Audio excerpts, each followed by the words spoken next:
akan diberikan. Sebelum kita mulai kegiatan kita, mari kita bersatu dalam doa. Bapak yang baik, Bapak yang kami sembah dalam nama Tuhan Yesus Kristus, terima kasih Bapak atas setiap berkat yang boleh kami terima hari ini. Ya Bapak, sebentar kami akan memulai kegiatan seminar kami. Tuhan berkati ya Bapak dari awal pertengahan hingga akhir. Begitu juga kepada materi kami Bapak, Tuhan berkati ya Tuhan. Begitu juga dengan kami dari peserta, berikanlah kami hati terbuka ya Bapak, supaya kami mendengarkan seminarnya dengan baik. Ya Bapak, di atas segalanya Engkau tahu bahwa kami orang-orang yang desa, kiranya ampunkan segala dosa dan pelanggaran kami ya Bapak, baik sengaja maupun tidak sengaja, baik kepada Bapak maupun kepada sesama kami, supaya setiap berkat yang akan Bapak limpahkan tengah-tengah kami tidak terhalang. Dengan doa kami ya Bapak, melalui anakmu Yesus Kristus, kami berdoa dan mengucap syukur. Amin. Terima kasih Pak Ibu Kambah. Untuk kegiatan kita hari ini yang pertama nanti tadi udah ada doa dari Ibu Kambah, kemudian nanti ada kata pembuka dari Bapak Kepala Sekolah. Selanjutnya kita akan SBY sebentar. Setelah itu kita akan mendengarkan seminar dua topik yang akan kita bahas hari. Yang pertama mengenai visi dan misi sekolah kita. Jadi Bapak Kepala Sekolah menjadi narasumber kita yang pertama untuk memantapkan bagaimana pelaksanaan visi dan misi di sekolah kita ini agar sekolah kita bisa mencapai visi dan misi tersebut. Kemudian yang kedua ada narasumber kita Ibu Dosiana Yasanute. Ibu ini dan juga kepala sekolah. Ibu ini akan membimbing dan mengajari kita bagaimana cara mengimplementasikan kurikulum merdeka di sekolah kita ini. Ya, tanpa berlama-lama, kita dengarkan dulu kata sambutan dari kepala sekolah. Kepada Bapak. Terima kasih buat Sumbing sebagai tokoh yang membuka waktu kesempatan buat saya. Yang kedua, mari kita panjatkan puji syukur kepada Tuhan Yang Maha Kuasa atas berkat dan anugerah yang diberikan kepada kita, sehingga kita di pagi hari yang berbahagia ini bisa bersama-sama dalam keadaan sehat untuk mengikuti beberapa kegiatan nanti, dan juga ada cek kita ya. Jadi Bu Sumbing menyampaikan ada Bu Eva, ini pakai di sini saya ya. Jadi mitra kerja saya yang saya hormati dan saya banggakan ya. Di sini kita melihat bersama-sama ada bentuk kita ya, FC Hebat. Jadi kalau di Kabupaten Diri ada 9 hari itu yang grup FC Hebat. Salah satu di antaranya sudah di saya itu, ya. Serba bisa semua. Bisa di IT-nya, bisa di skill yang lainnya, ya. Apalagi dia bisa ya. Jadi selamat bergabung bulan Punte ya. Enggak belum kan ya. Selamat bergabung. Inilah kami Bapak Ibu guru yang berada di SMP Negeri 5 Sumut. Sengaja ibu kami ada karena saya sendiri tahu betul dengan komposisi ibu sebagai guru penggerak dan juga kepala sekolah penggerak, supaya ibu bisa berbagi ilmu kepada kami. Jangan beri punten ya, kasih nanti ilmunya supaya ada nanti menata yang menjadi garis pendidikan bisa kami gantikan ibu ya. Maka nanti kepada Bapak Ibu guru saya harapkan mari kita mengikuti kegiatan dengan benar serius ya, supaya ilmu tinggal sama kita. Baik, demikian pada sambutan kepada Ibu Guru. Oke, terima kasih kepada Bapak Kepala Sekolah untuk kata sambutannya. Sebelum kita memulai kegiatan kita hari ini, kita semuanya melakukan SPT sebentar ya Bapak Ibu, supaya jangan tegak kali. Semua kita nanti berdiri sebentar.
Oke, jadi tanpa berlama-lama kita akan mendengarkan pemantapan tentang visi misi sekolah kita dari Bapak Kepala Sekolah. Sebelumnya saya berpat dulu sedikit ya. Jalan-jalan ke Singkalang. Rumah yang berpagar. Selamat datang peserta seminar. Kita mulai dengan para pakar. Oke Pak. Selamat pagi Bapak Ibu, memang luar biasa kegiatan hari ini, apalagi dengan ada tadi gerakan yang Ibu sendiri. Saya kira tadi hanya sekedar hiburan, rupanya begitu saya lakukan. Soalnya juga enak ya kan. Jadi tolong Ibu sendiri nanti itu ulang Ibu ya. Itu kan suara saya kuat kali Ibu sendiri. Tapi kira satu usang. Bapak Ibu, sekarang saya akan membawakan mempresentasikan visi dan misi sekolah kita Bapak Ibu ya. Dan nggak hal-hal yang baru, sudah sering kita dengarkan, kita lihat, dan bahkan sudah kita laksanakan. Bapak Ibu yang saya hormati, ya, untuk visi dan misi sekolah kita, Bapak Ibu silakan jawab sendiri dulu. Tadi ya, ya nggak apa-apa, dari sini aja, dari, ya. Inilah profil sekolah kita Bapak Ibu dari SMP Negeri 5 Sumur, Ya, SMP Negeri 5 Sumbul itu berada di Jalan PLTA, Desa Sideuleu, Kecamatan Parburuan, Kabupaten Kecamatan. Kecamatan Sumbul itu kan. Makanya tadi udah harus pakai saya itu ya, Kecamatan Sumbul, Kabupaten Deli. SMP Negeri 5 Sumbul berdiri dari tahun 2014. Mungkin sekarang ini Ibu Menlu tahu ya, atau benar atau tidak Ibu Menlu? Ya benar ya. Dan sudah akreditasi B yang selama ini baru Ibu Munten akreditasi B, selama ini masih C atau bahkan yang berapa? Yang mana masih Bu? Tapi udah pasti Bu ya. Saat ini SMP Negeri 5 Sumbul memiliki peserta didik sebanyak 401 siswa. Ya, kurang lebih ya, 401 siswa yang dibagi dari 12 rombel. Yang 12 rombel Bu. Untuk jumlah guru terdapat 31 guru, 1 orang tata usaha, 1 orang penjaga sekolah. Dan Bu, visinya Bapak Ibu ke depan dalam prestasi tampil dan beriman. Mengenai ini Bapak Ibu visi ini kebetulan di anugerah terakhir ini visi sekolah ini betul-betul terlaksana Bapak Ibu. Kita lihat bersama ke depan dalam prestasi. Kita lihat bersama-sama Bapak Ibu SMP Negeri 5 Sumbul yang pada saat ini ya masih mengikuti beberapa event pertandingan dan perlombaan ya tingkat provinsi ya bahkan di bawah dari kabupaten. Sekarang ada siswa kita Bapak Ibu 3 orang mengikuti kejuaraan merah dan berhasil meraih juara 4 orang, 1 orang juara 2. Itulah salah satu contoh visi dari sekolah kita Bapak Ibu ke depan dalam prestasi terampil dan beriman. Lalu mengenai misi sekolah kita Bapak Ibu ya, yang pertama meningkatkan prestasi peserta didik yang dilandasi dengan keimanan. Ya bisa saja Bapak Ibu kita lihat bersama segala prestasi yang diraih siswa dan yang kita raih bersama itu tidak bisa luput dari keimanan kita. Jadi harus sejalan, harus dilandasi dengan keimanan supaya bisa siswa kita, anak kita meningkatkan prestasi dan juga kita juga semua bisa meningkatkan prestasi peserta didik kita Bapak Ibu. Yang kedua, mengembangkan organisasi sekolah yang terus belajar, learning organisasi ya. Mengembangkan organisasi sekolah yang terus belajar. Yang mungkin kita lihat bersama Bapak Ibu, kita selalu NPM, kita selalu bergandeng tangan. Bagaimana supaya cara belajar ini bisa kita tingkatkan secara organisasi, ya, saling berbagi, ya. Misalnya ilmu yang dimiliki Ibu sendiri, ya berbagi sama kita, coba ini dari Bapak Ibu, ya. Seperti itu ya. Yang ketiga Bapak Ibu, mewujudkan sekolah yang inovatif dalam pembelajaran, bukan hal-hal yang baru lagi, ya. Ini sudah sering kita laksanakan, ya, kepada siswa kita, mewujudkan sekolah yang inovatif. Selanjutnya Bapak Ibu, meningkatkan budaya tertib, budaya kerja, budaya bersih, dan budaya mutu. Nah, untuk meningkatkan budaya tertib, tak luput dari kerjasama kita semua. Takkan bisa tertib kalau tidak ada kerjasama sesama kita. Kalau sudah ada kerjasama di antara kita, sesama kita, maka yang dibutuhkan di sana budaya tertib, budaya kerja, budaya bersih, dan budaya mutu pasti tercapai. Nah, itu ya Bapak Ibu ya. Tunggu. Lalu, tujuan sekolah kita Bapak Ibu, ya. Yang pertama, mengembangkan budaya sekolah yang religius melalui kegiatan keagamaan. Contoh Bapak Ibu, kita sekali seminggu mengadakan kebaktian. Walaupun nggak kecenya jarang ya, ini kecenya jarang masuk kalau satu orang Bu apa? Bu mungkin karena apa kita, ya. Jadi kita hargai juga kan. Inilah salah satu contoh untuk mengembangkan budaya sekolah yang religius ya melalui kegiatan keagamaan dan berbagai macam lagi yang disampaikan ya, yang diberikan oleh MPP bidang agama, Bu Lubis dan rekannya kepada siswa kita. Selanjutnya terlaksananya pembelajaran dengan schedule ya, student kreatif, efektif, inovatif, and joyful learning ya. Mulai kita bahasa Inggris mungkin. Ya, betul kali ini. Di rumah juga udah mulai sedikit gitu ya. Nah, ini Bapak Ibu mengenai terlaksananya pembelajaran yang schedule ini. Tak lepas dari kerjasama kita semua di bawah naungan rekan saya, MBPA bahasa Inggris ya. Ada Bu Manado, ini pakarnya juga ini kalau bahasa Inggris. Ada Ibu Junta, ya. Banyak di sini pakar-pakar bahasa Inggris. Maka untuk mengenai schedule ini bisa terlaksana dengan bagus di lingkungan sekolah kita. Lanjut Bu. Nah selanjutnya Bapak Ibu kita lihat bersama banyak kegiatan ekstra yang kita lakukan di SMP Negeri 5 Sumbul di luar jam sekolah. Di SMP Negeri 5 Sumbul kami mengadakan kegiatan ekstrakurikuler mengenai bakat dan minat peserta didik, ya, mengenai bakat dan minat peserta didik. Kegiatan ini dijalankan di luar jam pelajaran, di bawah bimbingan dan pengawasan satuan pendidikan dan para guru yang handal, seperti ada Pak Purba, Pak Angin-Angin, ada Pak Lubis dan semua tim Bapak Ibu yang lain, ya, untuk memberikan pengawasan, ya, pada anak kita yang melakukan ekstra. Peserta didik diberi kesempatan, Bu, kembali Bu, agak panjang Bu. Peserta didik diberi kesempatan untuk mengasah kemampuan mereka. Seperti yang kita lihat bersama Bapak Ibu, ada di klub di SMP Negeri 5 Sumbul, ya, base camp klub namanya, di bawah naungan MGMP olahraga Pak Purba dan Pak Angin-Angin. Ini kegiatan ini kita lihat bersama Bapak Ibu, salah satu faktor pendukung membawa nama SMP Negeri 5 Sumur sampai ke tingkat provinsi. Ya. Dalam hal kegiatan ini, ya, berhubungan dengan kurikulum Merdeka sekarang, ya, membawakan nama sekolah kita sampai tingkat provinsi Bapak Ibu. Ada yang di lari 800 meter, 1.200 meter, dan ada yang jarak jauh. Nah, jadi inilah salah satu contoh, ya, untuk kegiatan yang dilakukan anak didik kita di sekolah kita. Dan juga diharapkan kepada kita semua Bapak Ibu, kalau masih ada potensi-potensi anak kita, mari kita lirik, mari kita kembangkan bakat minat yang ada pada siswa kita supaya bisa kita naikkan sampai ke puncak, ya, prestasi. Karena intinya harus di prestasi Bapak Ibu. Oke, lanjut Bu. Kegiatan-kegiatan yang kita lakukan di sekolah kita untuk mencapai misi. Yang pertama ada itu pembiasaan rutin, seperti yang kita lakukan setiap hari Senin, upacara bendera setiap hari Senin. Ya, ini bukan hal-hal yang baku lagi, kita laksanakan itu setiap 1 kali seminggu. Yang kedua, literasi yang kita lakukan di setiap hari Selasa. Guna fungsi dari literasi yang kita lakukan setiap hari Selasa, kalau saya lihat perkembangan siswa kita untuk literasi ini sangat banyak faktor positifnya. Ya, pernah saya masuk di satu ruangan kelas, kalau nggak salah 84 itu, kalau udah 94 ya, masih ada yang belum bisa lancar membaca.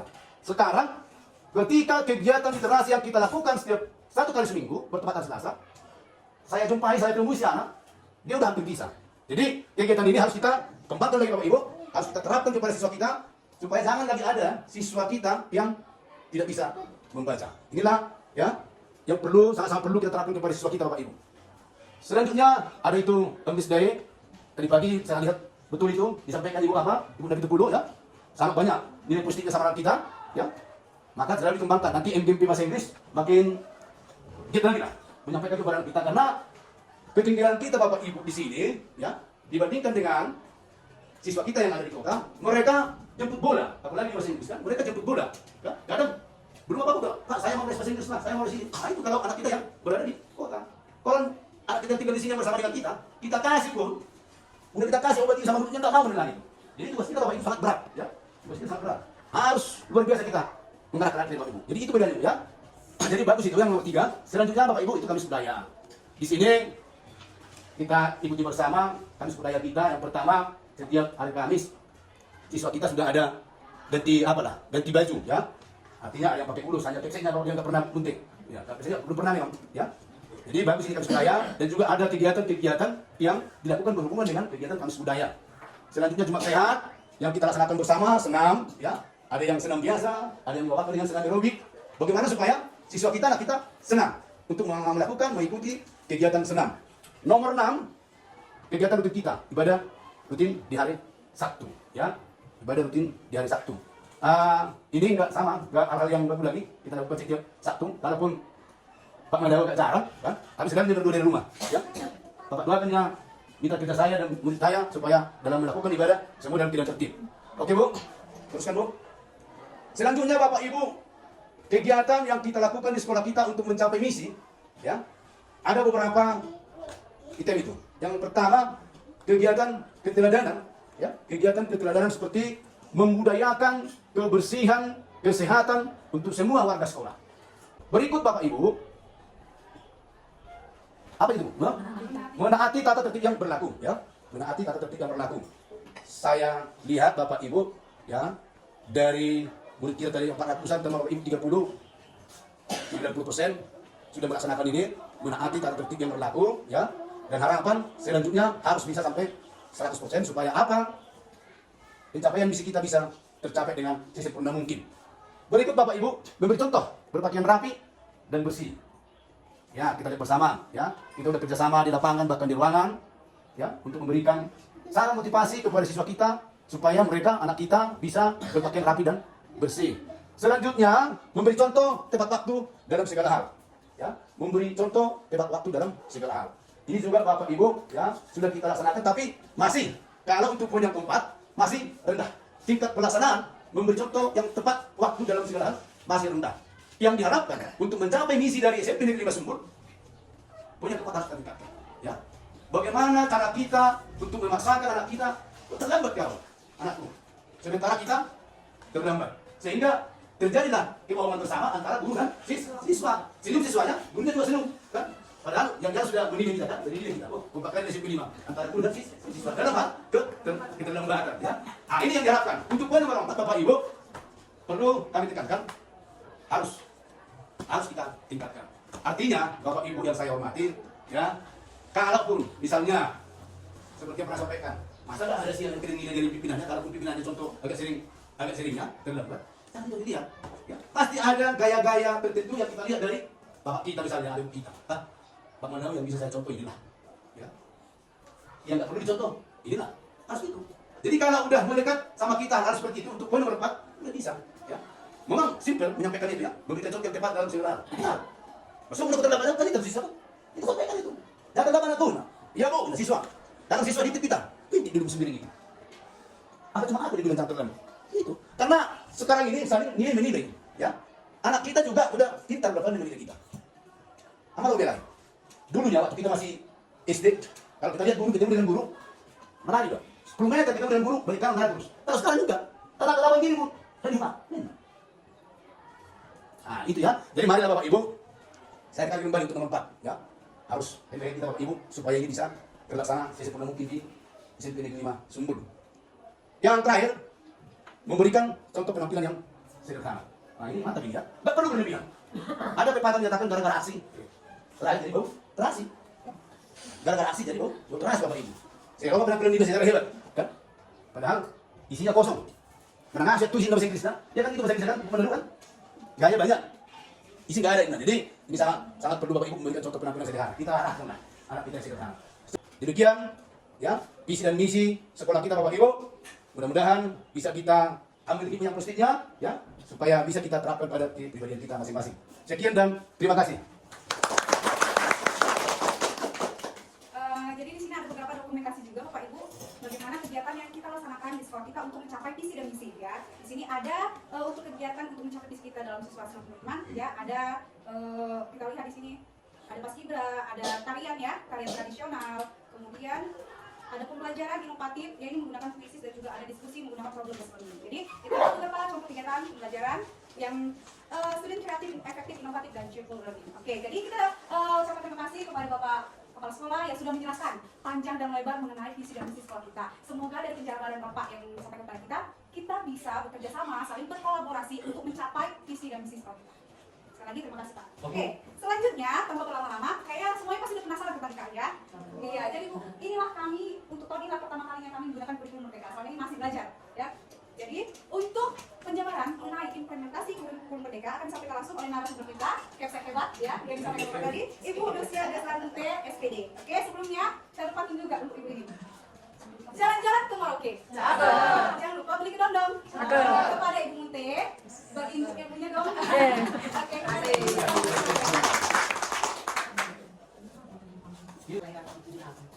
Nah, kami juga sama-sama pelatihan calon kepala sekolah. Gitu Bapak Ibu ya. Jadi saya kepala sekolah di SMP Negeri 2 Pegagan Gilir. Masih lebih besar sekolahnya. Jadi sekolah kami sekolah kecil. Jadi tahun 2021 ada seleksi sekolah penggerak. Untuk di daily itu angkatan pertama, tapi untuk keseluruhan itu adalah angkatan kedua. Ya, jadi ada kami 3 orang untuk SMP yang lulus pada waktu itu. Jadi ini kami sudah memasuki tahun ketiga. Ya, ini kami sudah memasuki tahun ketiga. Jadi ada kami 3 kepala SMP yang lulus pada waktu itu. Nah, saya sendiri di SMP Negeri 2 Pegagan Gilir, kemudian ada Pak Dinja, kepala SMP Negeri 2 Sempat Bulu, dan ada satu lagi kepala SMP swasta Advent di Lumajang ini. Nah, jadi kalau di sekolah kami Bapak Ibu ini sudah tahun ketiga melaksanakan kurikulum Merdeka. Artinya di sekolah kami itu mulai dari kelas 7, kelas 8, dan kelas 9 untuk saat ini sudah kurikulum Merdeka untuk tahun ini. Ya, jadi yang kelas 9 sekarang mereka mulai dari kelas 7 mereka sudah kurikulum Merdeka. Jadi memang secara keseluruhan di sana sudah kurikulum Merdeka. Artinya kalau tahun-tahun lalu, 2 tahun yang lalu dengan tahun yang lalu kami menggunakan 2 kurikulum Bapak Ibu. Ada K13, ada kurikulum Merdeka. Jadi kurikulum satuan pendidikan itu kami susun 2 memang. Ya, ada untuk kurikulum Merdekanya, ada untuk kurikulum 2013-nya. Jadi untuk tahun ini kami sudah hanya tinggal menyusun 1 kurikulum, yaitu kurikulum satuan pendidikan namanya. Kalau tahun lalu KOSP, kurikulum operasional satuan pendidikan. Tahun ini disederhanakan namanya jadi KSP, kurikulum satuan pendidikan. Dan itu harus ditandatangani oleh kepala dinas. Jadi ini kami sudah susun, cuma belum kami tandatangani ke kepala dinas. Nah Bapak Ibu, untuk mempersingkat waktu, sebenarnya di kurikulum Merdeka ini tidak jauh berbeda dengan K13, tidak jauh berbeda dengan KTSP. Nah apa yang menjadi membedakan dengan ke-13. Ini Bapak Ibu. Ya, ini permen-permennya mungkin bisa Bapak Ibu ambil dari mana. Nah, kemudian ada 3 karakteristik utama dalam kurikulum ini.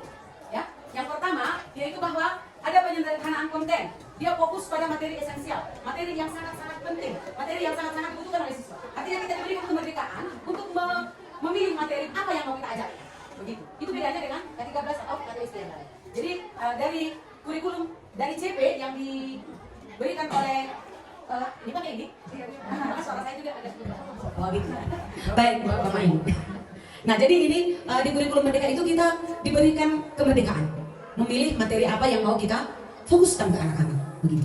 Jadi tidak harus semua yang CP-CP itu harus kita ambil. Bisa kita ambil, oh inilah fokusnya. Ini yang cocok di daerah kami ini yang cocok dengan anak-anak kami, ini yang bisa mereka kuasai. Gitu. Nah, kemudian pembelajaran berbasis proyek yang kolaboratif, aplikatif, dan lintas mata pelajaran. Nah, ini salah satu ciri khasnya kurikulum merdeka Bapak Ibu. Ada P5 namanya, ya. Jadi ada P5, dan inilah yang mungkin banyak masih sekolah-sekolah yang kurang memahaminya, ya. Jadi P5 itu bagian dari pembelajaran tatap muka.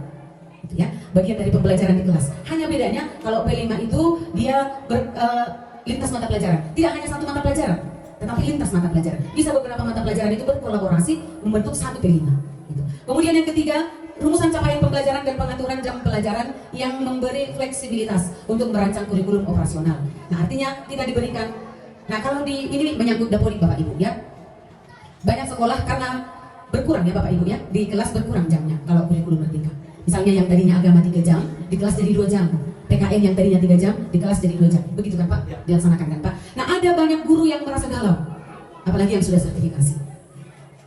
Yang tadinya dia sudah 24 jam, dengan adanya pengurangan jam di kelas itu, dia pikir jamnya akan berkurang Bapak Ibu. Nah, inilah yang disebut dengan fleksibilitas. Jadi di dapodik itu kita diberikan ada jam maksimal. Maksimal 3 jam. Iya. Maksimal bahasa Indonesia maksimal 6 jam. Begitu. Bahkan prakarya pun maksimal 3 jam. Bisa kita pilih 3 jam. Nah, artinya Bapak Ibu gak usah galau. Kalaupun tatap mukanya berkurang 1 jam, tetapi kalau di dapodik tetap bisa kita maksimalkan. Nah, ini bukan kesalahan. Kenapa dikurangi Bapak Ibu? Kenapa dikurangi jam yang di dapodik dengan jam tatap muka? Itulah yang akan kita pergunakan nanti di P5. Ya, jam yang dikurangi itulah yang akan kita pergunakan di P5. Artinya semua guru yang jam tatap muka di kelasnya dikurangi, tidak ada alasan tidak ikut di P5. Tidak ada alasan aku bukan koordinator, nggak ada jam tambahanku dengan P5 ini, aku nggak ikut P5. Tidak ada alasan, karena jam tatap muka di kelasnya sudah dikurangi 1 jam. Itu, misalnya guru agama, PKN, pokoknya semua mata pelajaran itu dikurangi 1 jam. Dan ada 1 mata pelajaran yang tambah, yaitu informatika. Ya, mungkin guru yang jurusannya komputer tidak ada. Nah, yang relevan dengan informatika itu adalah MIPA. Ya, guru MIPA, matematika dan IPA. Jadi beruntunglah guru matematika dan guru IPA bisa membawa informatika sehingga info GTK-nya valid. Kalaupun jamnya kurang, itu. Jadi hanya MIPA ya Bapak Ibu yang bisa membawa informatika yang bisa relevan jamnya di dapodik. Kalau yang sertifikasi. Nah, apalagi Bapak Ibu yang bisa menguntungkan kita dengan jam menyangkut sertifikasi yaitu koordinator project. Koordinator project setiap kelas itu dihargai 2 jam. Dihargai 2 jam ya Bapak.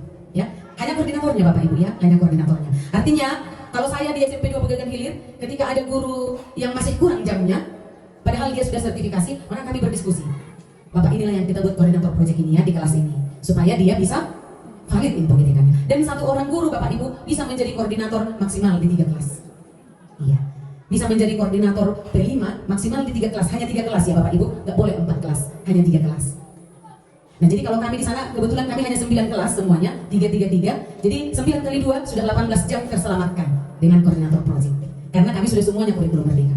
Nah, kalau di sini tadi misalnya ada 4 kelas ya Pak, kelas 7 ya. 4 kelas 7 berarti sudah ada 4 kali 2, 8 jam yang terselamatkan jam sertifikasi dengan dibuatnya dia di koordinator P5. Nah, jadi jangan lagi guru MIPA-nya dibuat koordinator kan gitu kan? Karena guru MIPA sudah bisa kita buat dia mengajar informatika. Tapi sama sekolah kita Bapak Ibu, sekolah saya juga di SMP 2 Pegagan Hilir, saya lah yang paling tua di sana. Padahal saya kelahiran 78, jadi masih muda-muda, artinya masih energik semua. Kalau di IT, saya lah di sana yang paling sering bertanya-tanya ke mereka. Gitu. Ini kayak mana nih? Ini kayak mana ini? Artinya pemahaman mereka tentang IT ini masih jauh di atas saya, karena mereka masih muda-muda. Artinya masih bisa kita manfaatkan mereka untuk mengajar informatika, gitu ya. Nah, saya yakin di sekolah ini juga begitu. Jadi guru MIPA-nya bisa lah Pak dibuatkan tambahannya mengajar informatika. Kalau apalagi yang sudah sertifikasi. Jadi saya selalu, prinsip saya itu, saya selalu memberikan kenyamanan kepada guru supaya mereka tidak pindah. Ya kan Pak? Iya. Jadi saya selalu memberikan rasa nyaman kepada Bapak Ibu guru di sana. Apa kebutuhan mereka, saya akan berusaha untuk memenuhinya. Sehingga tidak ada guru saya yang mengambil jam keluar. Padahal sudah lumayan banyak di sana yang sertifikasi. Saya akan usahakan dari manapun. Saya buat mereka koordinator proyek, saya buat mereka wali kelas, ya. Saya buat mereka, pokoknya apalah. Yang penting jam mereka mencukupi 24 jam. Begitu. Ya itu Bapak Ibu ya. Jadi ada fleksibel. Kalau K13 kan memang sudah dipatok dia, harus 4 jam IPS. Nggak boleh lebih, nggak boleh kurang kan gitu kan. Nah kalau di kurikulum merdeka bisa kita buat 4 jam, bisa 3 jam gitu.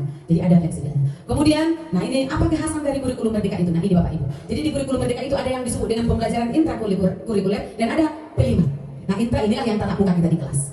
Baru ada P5. Ini masuk ke dalam kurikulum, ya. Nah jadi kami kalau di sana pelaksanaan P5-nya ada yang dia sistem blok, ya.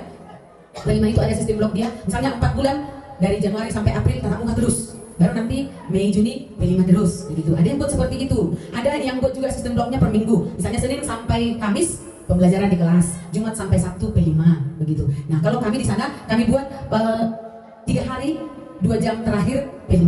Jadi Selasa, Kamis, Sabtu itu setelah istirahat kedua nggak ada lagi pembelajaran tatap muka. Jadi langsung masuk P5. Itu sudah memenuhi dia, Bapak Ibu.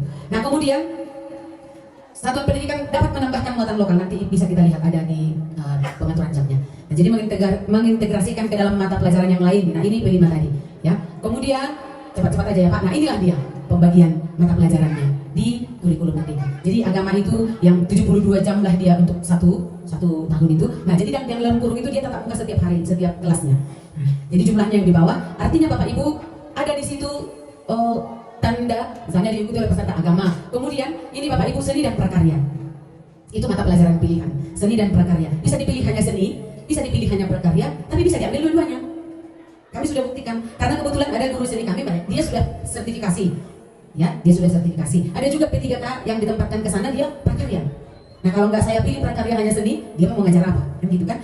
Akhirnya saya pilih dua-duanya. Saya pilih seni, saya pilih prakarya, nggak masalah tidak boleh. Jadi kami jadi 11 mata pelajaran bisa untuk kurikulum merdeka, 11 mata pelajaran. Yang K13 10, ya kan seni dan prakarya itu pisah dia kalau di K13. Nah kalau di kurikulum merdeka kami ada 11 mata pelajaran. Itulah fleksibilitas tadi. Jadi tambahlah informatika. Itu mata pelajaran wajib kalau informatika. Yang pilihan itu adalah seni dan prakarya. Nah baru bisa kita pilih juga ada muatan lokal. Tergantung kebutuhan sekolah. Nah inilah mata pelajaran yang dibolehkan di kurikulum merdeka Bapak Ibu. Nah ini penyusunan kurikulumnya, kurikulum tingkat satuan pendidikannya. Yang pertama dia harus berpusat pada peserta didik ini. Maksudnya Bapak Ibu berpusat pada peserta didik, kita harus melihat bagaimana kemampuan anak-anak kita. Jadi nggak usah kita terlalu muluk-muluk. Pas yang sudah dikatakan oleh Pak Melau tadi, kalau memang kita lihat anak-anak kita itu dia bakatnya di olahraga, ya udah di olahraga aja kita kembangkan. Nah mata pelajaran misalnya IPA, matematika, kita pilihlah materi-materi apa yang memang sangat mereka butuhkan. Baru kontekstual, nah itu sesuai dengan karakteristik satuan pendidikan esensial. Nah ini yang sangat dibutuhkan tadi. Kemudian akuntabel, kemudian melibatkan berbagai pemangku kepentingan. Jadi menyusun KSP itu boleh dan memang dianjurkan melibatkan berbagai pemangku kepentingan. Misalnya orang tua siswa kita undang, komite, baru pengusaha kantin, gitu ya, itu kita undang. Nah inilah langkah-langkahnya Bapak Ibu, langkah-langkah penyusunan kurikulum satuan pendidikan. Ya, jadi kita lihat dulu menganalisis karakteristik satuan pendidikan kita. Karakteristik satuan pendidikan kita itu bagaimana? Nah kalau yang di kampung-kampung orang tuanya mayoritas petani, nah bagaimanalah supaya pembelajaran itu lebih bermakna. Baru merumuskan visi misi, itu tadi ya, merumuskan visi misi dan tujuan sekolah. Kemudian menentukan pengorganisasian pembelajaran, menyusun rencana pembelajaran dan merancang pendampingan, evaluasi, pengembangan profesional. Jadilah nanti dia. Jadi di kurikulum satuan pendidikan itu ada ini semua. Jadi kelihatan karakteristik satuan pendidikan itu bagaimana, kelihatan visi dan misinya, tujuan jangka panjang, tujuan jangka pendeknya ada di situ, pengorganisasian pembelajarannya, jadwal-jadwalnya ada di situ. Kemudian revisi, ya kita revisi lagi. Nah ini kelanjutan yang tadi. Kemudian ini keterangan-keterangannya ya Bapak Ibu ya, kayaknya nanti boleh saya kirim sama Pak Kepala Sekolah ini materi ini ya. Nah ini Bapak Ibu, pembagian fase ya. Mungkin kalau guru penggerak sudah mempelajari ini ya Ibu ya. Nah jadi di fase A itu SD, kelas 1 dan 2, fase B, kelas 3 dan 4, fase C, kelas 5 dan 6. Kita SMP ada di fase D, kelas 7, 8 dan 9. Kemudian SMA fase E, Kemudian kelas 10 fase F, kelas 11 dan kelas 12. Gitu. Jadi kita ada di fase D. Gitu, Bapak Ibu. Nah, ini komponen capaian pembelajaran, ya, capaian pembelajaran. Nah, jadi capaian pembelajaran itu harus kita penuhi di setiap fase. Dari fase A dia sudah tuntas, baru naik ke fase B. Tuntas di fase B, naik ke fase C, naik ke fase D, begitu seterusnya. Nah, ini pemahaman dalam penyusunan CP, ya. Nah, ini perangkat ajar, ya, perangkat ajar. Ada buku teks pelajaran. Mungkin di sekolah ini sudah ada kurikulum bertingkat kelas 7-nya kan. Baru modul ajar, ya, modul ajar. Ini seperti perangkat ajar dulu kalau di kurikulum 2013 ya. Nah, kurikulum baru modul ajar. Nah, jadi modul ajar ini juga fleksibel, bisa kita buat semenarik mungkin. Baru ada modul P5. Nah, jadi P5 itu pun harus ada modulnya Bapak Ibu. Harus kita buat modulnya. Kemudian bisa ada video-video pembelajaran dan yang lain-lainnya. Inilah perangkat ajar yang harus dimiliki oleh seorang guru. Nah, ini perencanaan dan pelaksanaan pembelajaran dan asesmen. Ya, jadi kita pertama menganalisis dulu apa itu capaian pembelajaran untuk menyusun ATP, ETP dan ATP. Ya, itu TP dan ATP itu bisa jadi pembelajaran yang tersusun secara sistematis dan logis menurut urutan dari awal hingga akhir. Ini saya yakin Bapak Ibu sudah paham dengan ini. Ya. Nah, ini pembelajaran, perencanaan pembelajaran, apa tujuannya, kemudian langkah-langkahnya, kemudian penilaiannya. Ya. Jadi perencanaan pembelajaran itu dapat berupa RPP atau bisa berupa modul ajar. Nah, ini bentuknya RPP dengan modul ajar. Nah, ini pelaporan hasil belajar meliputi komponen identitas peserta didik, nama satuan pendidikan, kelas, semester, sama dengan rapor K13 tapi ada bedanya sedikit. Nah, ini P5 Bapak Ibu. Ya, P5. Para pemangku kepentingan dalam pelaksanaan proyek penguatan profil pelajar Pancasila itu ada 3, yaitu kepala satuan pendidikan, pendidik, dan peserta didik. Jadi harus bekerja sama Bapak Ibu. Yang 3 ini harus bekerja sama. Ya, kepala sekolah yang pertama apa yang dilakukan? Membentuk tim. Ada tim P5-nya. Jadi dibentuk dulu timnya, ya. Misalnya kita ada 3 kelas, berarti kita bentuklah tim P5 itu. Siapa koordinatornya, siapa fasilitatornya yang membantu koordinator untuk melaksanakan P5. Kemudian mendampingi jalannya proyek dan melakukan pengelolaan sumber daya satuan pendidikan, membangun komunikasi, mengembangkan komunitas praktisi. Kalau di sini sudah ada kombelnya kan Pak? Ada Pak? Iya. Jadi kombel ini sangat penting Bapak Ibu. Kalau kombel kami sudah berjalan lebih kurang 2 tahun, dan 1 tahun terakhir ini kami sudah rutin melaksanakan kombel sekali seminggu. Jadi kebetulan di tempat kami itu hari Senin memang sudah kami rancang hanya sekali istirahat. Jadi upacara baru masuk jam kedua, ketiga istirahat, baru masuk 3 jam lagi, baru langsung pulang. Nah, anak-anak pulang, disitulah kami kombel. Jadi setiap hari Senin kami kombel. Kami lakukan kombel kami secara luring. Gak harus lama Bapak Ibu. Ya, gak harus lama Pak. 1 jam aja cukup.